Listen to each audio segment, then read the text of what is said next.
This is the Mark Dolan Way. Top tips for mind, body, and soul, some great life hacks, and my favourite products of the week.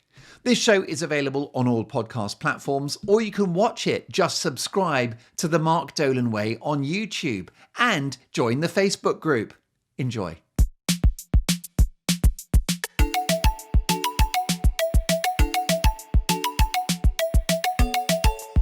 Hello and welcome to the show. I hope you are very well. Fail big. That is the key to success. People that have achieved great things in life always started with failure. Failure is the greatest teacher. Look at sport. Look at the best penalty takers. They are the ones who have the least fear of failure. And here's the thing. If you fail, it's proof that you're on the right track. Because if you fail, you are trying, you are experimenting, you are innovating, you are disrupting. So fail big. The avoidance of failure is what 95% of the population do, and that is why they have mediocre lives. If you want to think big, if you want big results, you've got to fail big. So there you go. Now, folks, I've got some lovely simple things for you before we get started. I want to save you a lot of time. I want to save you detergent. I want to save you environmental impact. Let's imagine you drink a coffee every day. And every time you drink from that cup, it goes in the dishwasher, which then has to heat up the water and use detergent, or you've got to wash it up in the sink, which is an effort and again has an environmental impact. So I've got a top tip for you. If you've got a mug that you use regularly, don't wash it. Do not wash it. All you got to do is rinse it out, okay? Without soap, I swear to God. Just use a bit of water and your fingers. Now, I know this is not going to work if there is a heavy cup rotation in your home. So let's imagine that your partner, your family members, your housemates may be using that cup next time. Of course, you have to wash it properly. But if you could make an agreement with the people you live with that your mug is your mug, and let's say you've got the big blue mug. Let me tell you that I'm a father of two, and I was in a shop a couple of years ago, and I bought a mug that said "World's Greatest Dad." Okay, I actually bought that mug. I'm the father of these children. I bought the mug that says "World's Greatest Dad," which took some explaining to the cashier. But it's a fabulous thing because now that is my mug.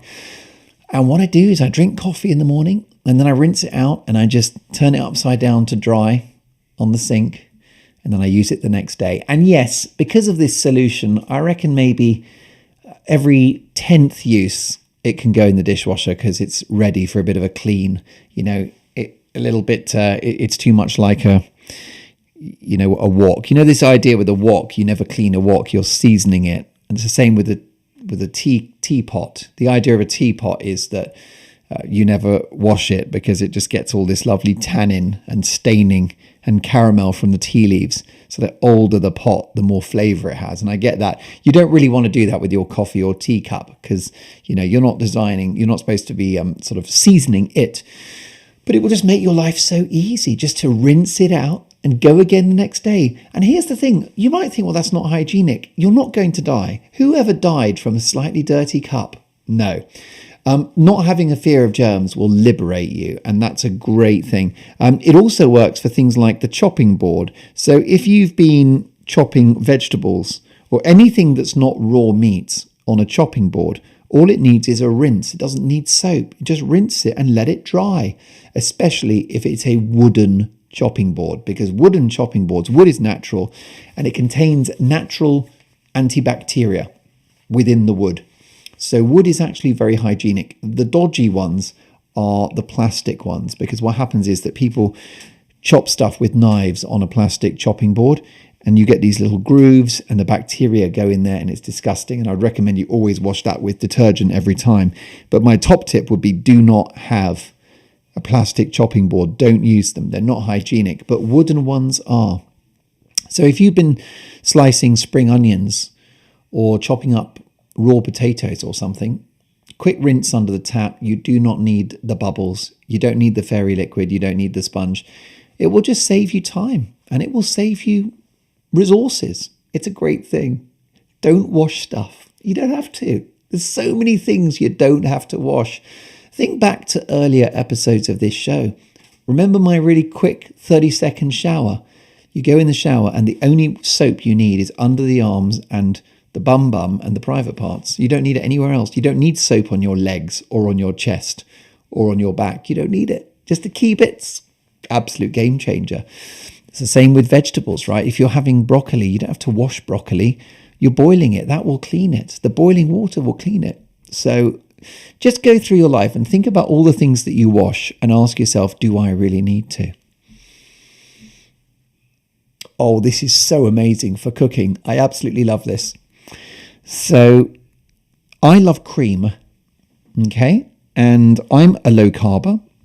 Do have a listen to previous episodes about low carb. I'm not a doctor. I'm not a scientist. I'm not an expert. If you change your lifestyle, speak to your GP. But in June 2018, I gave up sugar and I really brought my carbohydrates down. So that would be pasta, rice, bread, potatoes, that kind of stuff. And sugar, of course. Beer as well. All the nice stuff, basically. And the idea of low carb is that it allows you to have natural fats. So that would be like butter, olive oil, double cream, whole milk, full fat Greek yogurt. What? As well as eggs, meat, and fish. It's very good. And then unlimited green fibrous vegetables and berries, because berries are a low sugar fruit, right? That's basically my diet when I'm being good, which is most of the time. And, well, so I'm just living in a world of double cream. Can I tell you, there is no better start to your day than coffee with double cream in it. Oh, my God. Coffee with a splash of double cream. Have you ever had coffee just with cream in it? It's amazing. What I tend to do, I can't lie because I'm not a monster, is I have a splash of milk and then I have a splash of double cream, and it just adds texture to the coffee. It's a good start to the day. It's nice and filling. So I do a lot with cream. I always have, and if you're in America, it's heavy cream, which is in Britain the double cream. Actually, on the continent, it's quite hard to get this really thick cream. In Austria and Germany, it's hard. This I think it's called Schlagobers, maybe. But anyway, cream in certain parts of the world can be quite hard to get, the really thick stuff. But double cream, heavy cream, always have it in the house. It's excellent for coffee. But here's what I do. I've got an amazing sauce which can be deployed for any number of meals and dishes and recipes, but it works especially well with fish, okay? Because I think, would you agree with me that fish is quite nice and very healthy, especially things like salmon, because it's full of omega-3 oils, which are really great for your heart health and your brain. Very anti-inflammatory. Salmon is good, right? By the way, quick note on salmon. Try to get wild salmon if you can. It's not farmed, much more natural. As long as it's sustainably caught, wild salmon is a great thing. And but you want to brighten up your meal. So you've got friends coming around and you're serving salmon fillets. Okay, and maybe you're doing that with broccoli stir-fried in garlic and olive oil and chili. That's quite nice, isn't it? That'd be absolutely delicious.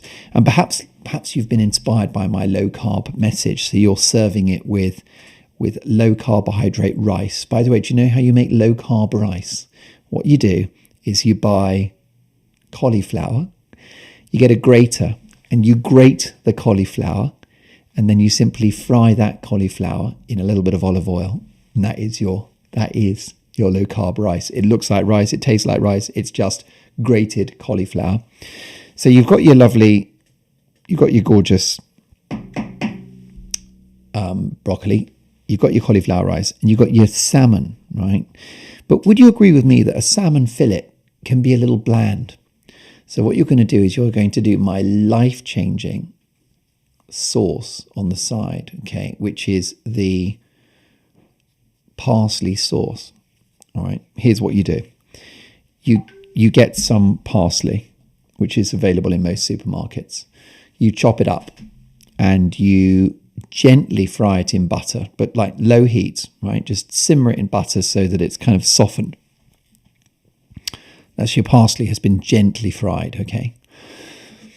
At that point, you add the double cream, and you have as much double cream as you want sauce. So imagine if it's going to be for 4 people, you use probably a whole tub of the double cream, right? It goes in.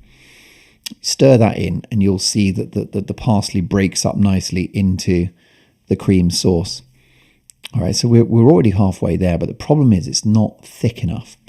You've got your parsley, you've got your double cream. Time for some salt and some pepper. Absolutely. A squeeze of lemon if you like a bit of lemon in your sauce, but the lemon is optional. But if you do put lemon in, please not too much, because it will dominate and it will make the sauce sour.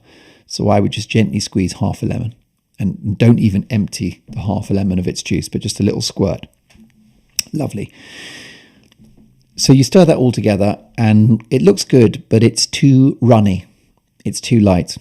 So how do you thicken my famous creamy sauce? Now this is, I don't know if anyone else has ever done this, but I believe it to be an invention.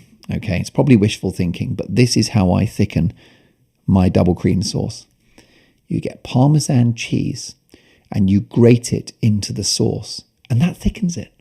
And it works every time.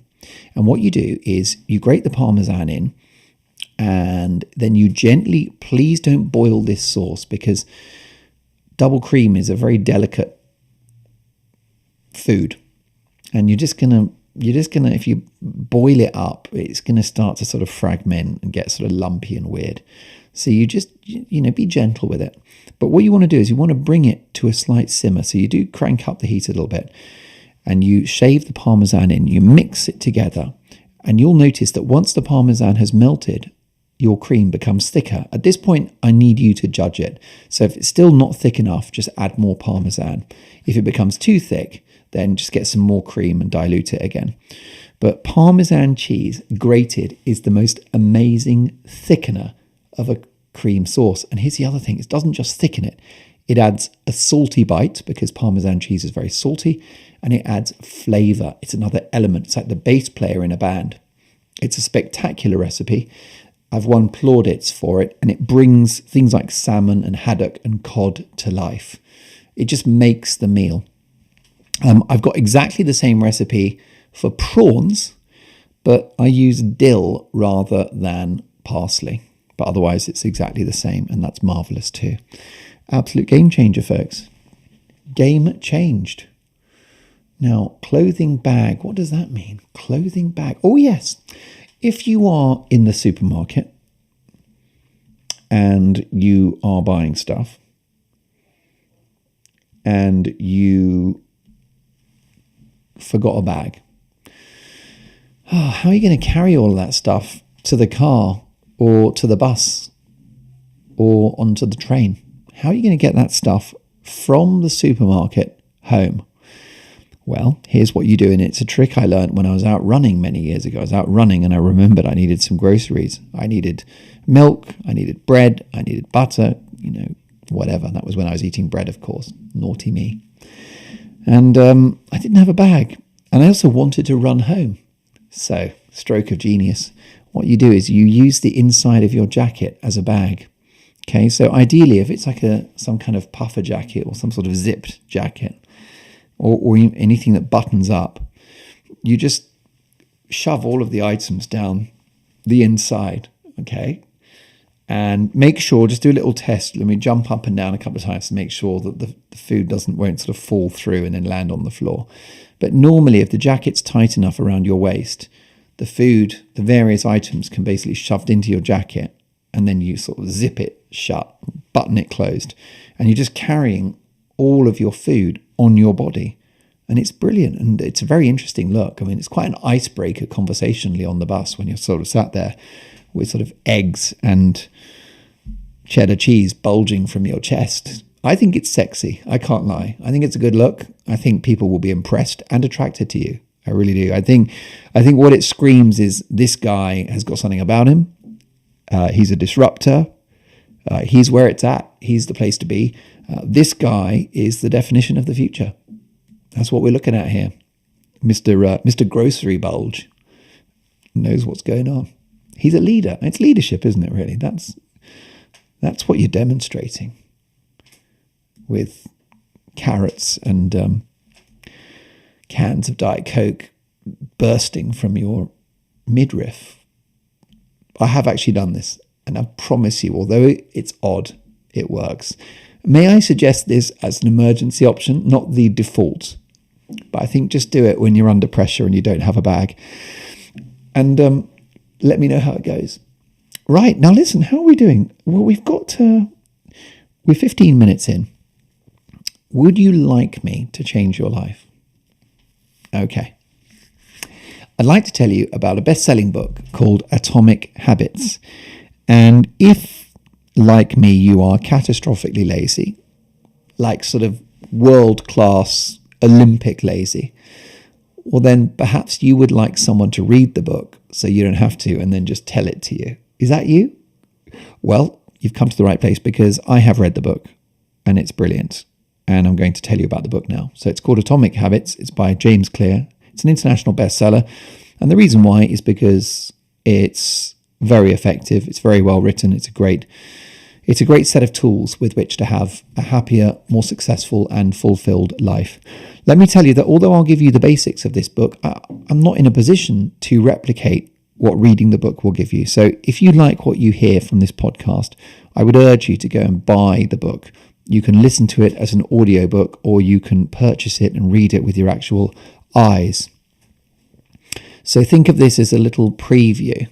And that's the case for any book or TV show, any movie that I feature on the show. Is, you want to go back to the source material because think about this book, right? Think of it, it's like a course of antibiotics, okay? And you're getting a longer, more potent course if you read the book. But let me get you started. So, Atomic Habits, written by a guy called James Clear, who suffered a terrible injury when he played sport at school. I think it was baseball. And I think, forgive me, because it's a while now since I read the book, but I think what I've done is I've revised all the important bits, but the introduction, he tells his life story, which I haven't, has slightly sucked out of my brain. But he was in school. He was very good at something like one of those American sports that the rest of the world doesn't play. And he was playing this unpopular sport that the rest of the world said thanks, but no thanks to. Basketball, baseball, God knows what, weird outfits. And I don't know if he had paint on his face. I don't know why they do that. Stripes. I don't know if it involved saying hut, hut, hut or anything like that. Anyway, I think it was baseball. And I think he got clubbed in the face by a baseball bat. I think it just got whacked in the face. And I think he just got the most catastrophic damage, and it was horrific. And he was ill for years, really. It was just shocking. He was so badly injured. And cut a long story short, because he was so ill, he was basically told, you'll never play this sport again, and you'll be lucky to have anything resembling a normal life. So it was just game over. It was just, you're screwed, really. And therefore, because he was so ill and his recovery was so slow and so long, the only way that he could make progress was with tiny, tiny increments. It wasn't physically possible for him to just have an amazing day where he runs the 100 meters. He could only hope to move his left eyeball by 1 centimeter every 2 weeks, in a manner of speaking. So he learnt the power of small changes. And in the end, what happened is that he did prevail over his terrible injuries and then became an incredibly successful sportsman. And went back and became captain of his team and all that stuff. And it was an impossible story, but it was only achieved through these tiny little improvements that you wouldn't even notice. And that's what the book is about for you and for me. Small changes that you don't even notice. Okay, and you repeat these changes day after day. These changes, says the book, compound into major results. Think of it as like a pension. Pensions feel hopeless, don't they? It's just £100 here, £100 there, but you pay into it for years and years and years, and bang, you've got a retirement. and a pot of thousands. And that's basically what these changes are about. I have talked about incremental marginal gains on a previous show. I talked about Team Sky and Dave Brailsford. So this is a development on that theme. But it's really, really brilliant, and it really, really works. And the metaphor they use at the beginning of the book is that if you had a plane that was flying from London to New York, if you just changed the direction of the plane by 3 degrees, which is absolutely tiny, and you set off, you're basically still heading towards New York, but just 3 degrees off. Well, by the time you cross the Atlantic, you're going to be way north of New York, and you're going to be in Massachusetts or wherever it is. My American geography is not the best. But you won't get to New York. You'll be in another state further away, several hundred, 1,000 miles away. And that is the point, is that tiny graduation, that tiny little change over time is gargantuan. It's massive. So if you just think, right, I'm going to get to work 1 minute earlier than usual every day. So normally I get in at 9, I'm getting in at 8:59. That's a tiny, tiny thing, but that could have great dividends over many years. Similarly, I don't know if you say you're going to save, I'll save 10p a day. What is 10p a day? 10p is nothing, but 10p over 7 days is 70p. Oh God, let me start testing my mathematics. But it's over 30 years, it's quite a lot of money. So do not judge these tiny little improvements, these little habits. All you've got to be doing is moving in the right direction. So how do you move in the right direction? How do you get that plane pointing at the correct angle for where you want to go? Well, what you do is develop habits. Okay, so that's what the book is about, is teaching you to develop habits. You're like, how can I develop habits? It's so hard to develop habits. That's what you're thinking. It's not. It's the easiest thing in the world. You have developed habits your whole life without even thinking about it. What happens when you go into a dark room? You can't see a thing. You reach for the light switch and on it goes. You don't even think about it. It's subconscious. Tying your shoelaces. When did you ever have to, or recently, when did you have to look down when you did your shoelaces? You could just do it whilst watching a movie, couldn't you? What about driving? What about the gear shift on a car? That was a nightmare when you started. It's nothing now. You don't even think about it. Typing. Again, you remember when you first ever saw a computer keyboard and you kept making mistakes, and if you write enough, you get this habit. It's just over time. There's no effort to it. But what you've got to do, and what the book says, is that the behavior that you do, right, the good habit must give satisfying results.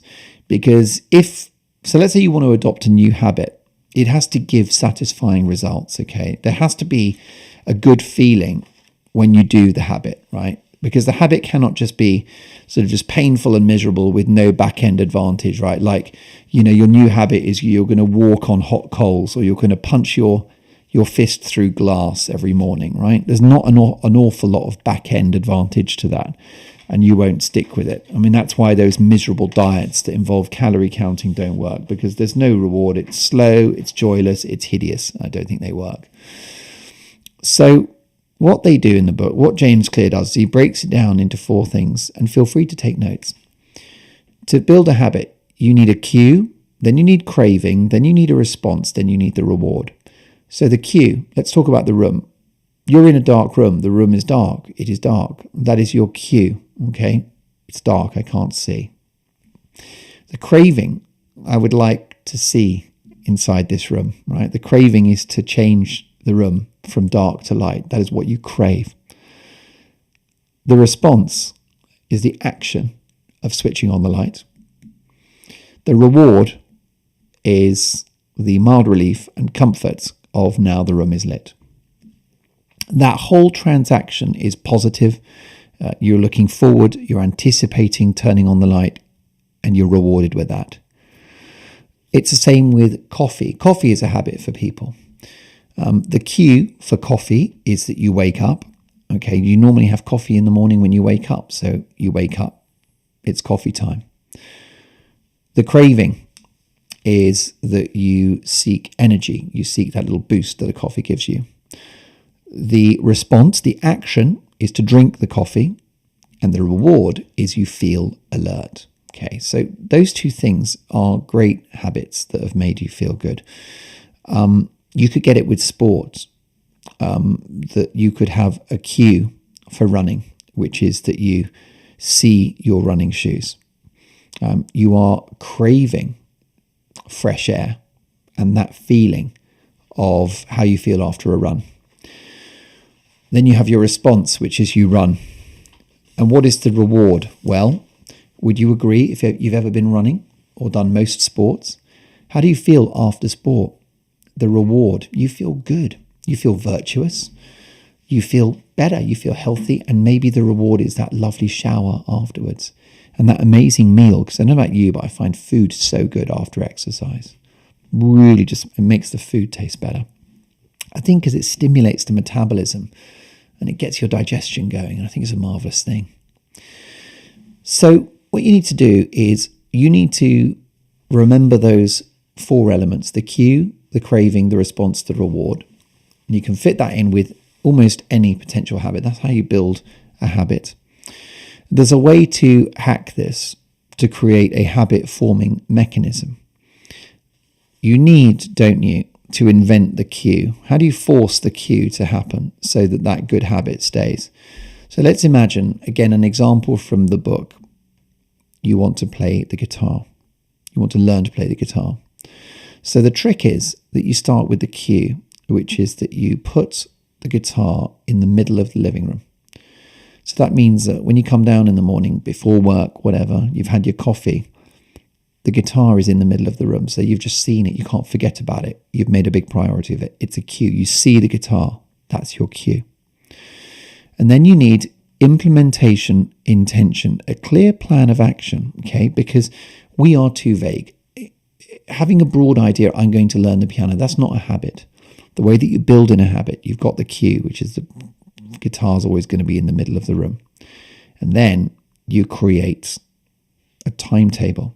So you say every Monday, Wednesday, and Friday, I will play the guitar from 8 p.m. to 8:15, Monday, Wednesday, Friday, okay? And it's just a ritual. Come what may, that is when I'm going to do it. Monday, Wednesday, Friday, 8 p.m. for 15 minutes. That's nothing, right? 15 minutes, 3 times a week. Everyone, even the Prime Minister, the President of the United States, could manage that. There isn't anyone on the planet that couldn't find 15 minutes 3 times a week. Monday, Wednesday, Friday, okay? And that is how you build that habit. Brilliant example in the book of also making these decisions non-conscious. So when it's in the diary and it's a commitment, you're not deciding anymore. Do you remember what I said in a previous show about things like alcohol and other things, sugar, you name it, right? You do it or you don't do it. It's a simple decision, right? No grey area. The decision is made. That's why people with addiction, it's so easy to go cold turkey and just not have it at all. Because it's like, I've made a decision. I do that with alcohol. If I'm driving, it's like, I will not drink. So then when I say, well, you can have half, or it's like, no, I don't want to think about it. Make a decision. Make a judgment. It's like, I'm not drinking. I am actually having soft drinks. It's lovely. I'm free. So a lot of these good habits can be formed by without making a conscious decision. You just alter your environment. So there was a cafeteria and this lady was worried about the health of the workers who used this cafeteria. And so what she did is she just moved the soft drinks to a less obvious place that weren't in the eye line. You had to kind of walk over the other side to get them. And then there were just bottles of sparkling mineral water in the fridge right next to the till, very easy to buy, and they're just there. And water consumption went up and the soft drink consumption went down. Why? Because you altered your environment to fulfill this new habit. The other thing that's very important is that you tap into dopamine, right? Dopamine is a drug that makes you feel good. And if you want to build and secure a habit, try to put dopamine into the habit, right? So remember what I said, walking on hot coals or smashing your hand into a glass window, right? That's not very rewarding. There's not going to be much dopamine knocking about in anticipation of that. But if the dopamine if the new habit that you're embarked upon, when you do that habit, if it gives you a thrill, it gives you a dopamine hit, you're going to stick with it, right? So that the habit is pleasurable. So, for example, maybe the habit is going to deliver a night out, or it's going to deliver a brand new purchase that you've been looking forward to, or if it's going to deliver a holiday, then just by doing that habit, even if it's an act of discipline, the knowledge of what it's going to lead to will create dopamine. It will create a delicious, sexy hormone, which means that habit is more likely to stay. So there's a clear link, as James Clear says in the book, between desiring something and getting something. Okay? So he says if we look forward to it, right, the habit, look forward to the habit, we're more likely to do it. Now, don't get me wrong, the practicing of the guitar, that might be laborious, and it's hard work and it's complicated, and there's a lot of failure involved. Of course there is. Remember, don't be afraid of failure. But perhaps you've made a deal with yourself that you're going to play this song for the family at Christmas, and just the thought of playing it perfectly for the family, how that's going to go down. You're going to bring the house down. Your grandma's going to be in tears. You're going to play that song so well at Christmas, or maybe for your own wedding or something, right? Well, then the practice is just such a buzz, because all you're thinking about is, that amazing performance I'm going to do. Or maybe you want a new guitar. Maybe you want an electric guitar, and you've promised yourself that if you practice 3 times a week, 15 minutes for a year, if you fulfill that schedule, you're going to buy an electric guitar. That means that every time you pick up this crappy guitar that you've got, and every time you practice, you're going to be buzzing, because you'll be thinking, I'm getting closer to that electric guitar which I'm going to buy. This ties in with something called temptation bundling. Okay? So the book says, make unattractive tasks enjoyable. So I can give you an example of that. When we moved, I had to sand all the floorboards in our flat. And that is, I don't know if you've ever sanded floorboards, but it's a horrific job. It's dirty, it's dusty, it's physically exhausting, it's complicated. It involves a lot of patience. You've got to keep changing the sandpaper, put new ones on, stuff gets worn out. It's brutal. It's quite hazardous as well, by the way. I wouldn't recommend doing it if you're an amateur, which I was. It was horrific. And I think it was 3 days of sanding. 3 days of hell. And have you noticed that builders, I don't know if this is a generalization, but have you noticed that builders always seem to go to the pub after work? Seems to be quite a thing for the builders, doesn't it? What a treat, by the way, just going to the pub every night after work. But definitely the builders I've known, a lot of them reward themselves with a couple of very cold, bubbly pints of beer at the end of a long, hard working day. And why not? Because I think being a builder is one of the toughest jobs you can do. But it's not how I live, because, you've probably got a flavour now of this show. I try to live well, look after my body. I don't think it's good for your liver or your lifestyle generally if you're having beers every night. But I made an agreement with Mrs. Dolan, which is that I'm a builder for the next 3 days. It's going to take 3 days. So I'm just going to the pub every night after doing some sanding. So if it was like, I can't remember if it was Monday, Tuesday, Wednesday, but Monday, all day sanding. I was in the pub at 6, half 6, couple of pints, happy days with salt and vinegar crisps.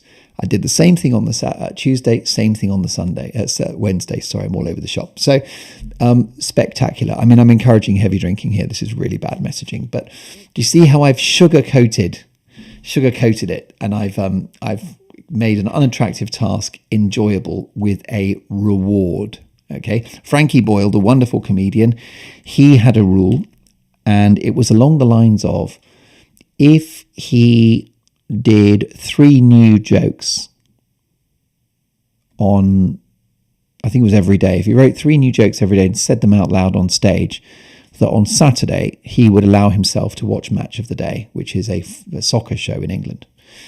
And it was basically a way of forcing himself that I've got to write these new jokes and I've also got to say them on stage, because a lot of comedians myself included, you write stuff and then you get to the gig and you're like, you think twice about doing that new material and you go back to playing the greatest hits. But he knew that you had to not just write the damn thing, but you had to be brave enough to say them out loud. And you say those jokes and people laugh or they don't laugh, but it's like, bang, done that. I get to watch Match of the Day.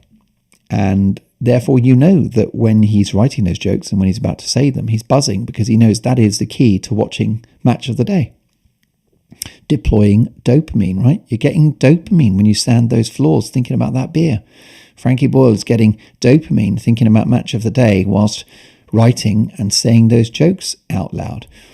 So it works beautifully. It's a great thing. Also, make it easy. Make these habits easy. Okay, people are not drawn to hard things, so make it easy. So you need to reduce friction to get your habit going. So, for example, the author talks about his wife who always sends greetings cards. She remembers birthdays, christenings. She's amazing. But the reason why she's found it easier to send greetings cards than her partner is because she reduced the friction. She had a file, and in that file was a variety of greetings cards that she's just got at home. Okay, all types. Bereavement, happy birthday, happy anniversary. So you've got one less barrier. You don't need to go to the shops and buy the card. You've got the card at home. So you've reduced the friction. You're that much more likely to send the card if it's at home. And then in other ways, you increase friction. So if you want to start a good habit, you reduce the friction. If you want to get rid of a bad habit, you increase the friction. You make it a hard thing to do that bad habit. So a good example is Joe Rogan, the podcaster, who deletes Twitter off his phone. And that means that if he wants to go on Twitter, he's got to go to the App Store, he's got to download it, he's got to enter his security details, his password, and then he can go on Twitter. And then when he's finished, he has to delete. It's a hassle. People don't like doing hard things, and that's how you wean yourself off of bad habits. And last but not least, the 2-minute rule, which is that this habit, if you don't fancy it, just give it 2 minutes. Every time, just 2 minutes. Making it pleasurable is good. People were dying of ghastly bacteria and viruses and God knows what else in the early part of the 20th century until some genius doctor decided to put perfume in soap. And it meant that people started washing their hands and their hands smelt really good afterwards. And it became like a thing. And it reduced massively death from bacteria and infections and things because people had clean hands. But the reason why they got in the habit is because it was a great reward. The hands smelt good afterwards. The habits need to be satisfying. In the book, he also talks about immediate gratification for delayed returns. So normally you think, oh, I've just got to do these horrible things and it will be good one day. But the book actually says, no, the habit should be great straight away. And so he talks about the idea of a savings account, okay, that you put a certain amount of money away every week. And that's kind of dry, isn't it? Boring. It's a bit annoying. But what you do is you call it the Trip to Europe savings account. And that means that every time you don't buy lunch at work and instead you bring food from home, the £5 that you would have spent at lunch, you put that into the Trip to Europe savings account. And by the end of the year, you've got £1,000. And that's an amazing thing. So if you're saving, give that savings account a name. Identify what it is you're saving for, and you'll find, and this happens to young couples when they get married, they're quite happy to live an impoverished existence because they're saving for a car, or they're saving for parenthood, or they're saving for the deposit on a flat or a house. And they're very motivated because they just see what the reward is. So that's what you have to do.